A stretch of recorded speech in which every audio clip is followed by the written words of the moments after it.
and we took off the side cover. As you can see, it's kind of taken off, and the battery's really old. Took this stuff off, took that off. This is the top for the air box, and of course, you know, typical barn finds, giant mouse nest in there. So we'll see if there's any mice in it. I don't know if there is.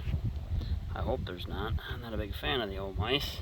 He had chickens out on his farm, so obviously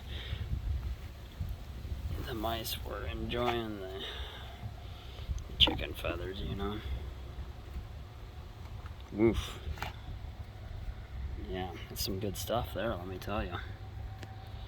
So yeah, that's what I'm gonna do. Now you can see in there, this is your intake grate.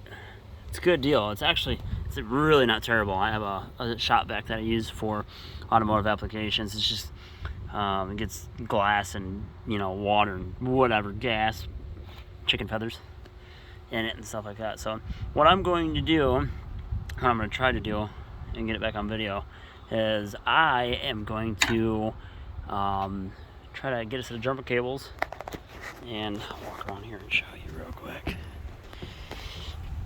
Right there is the starter. So what I'm going to do is I'm going to try to just bump on that starter just a tiny bit. I just want to see if the motor's going to turn over, and if it does, then I'm going to spray some fogging oil down the cylinders and kind of roll it over nice and easy, and see how it works. So we'll be back.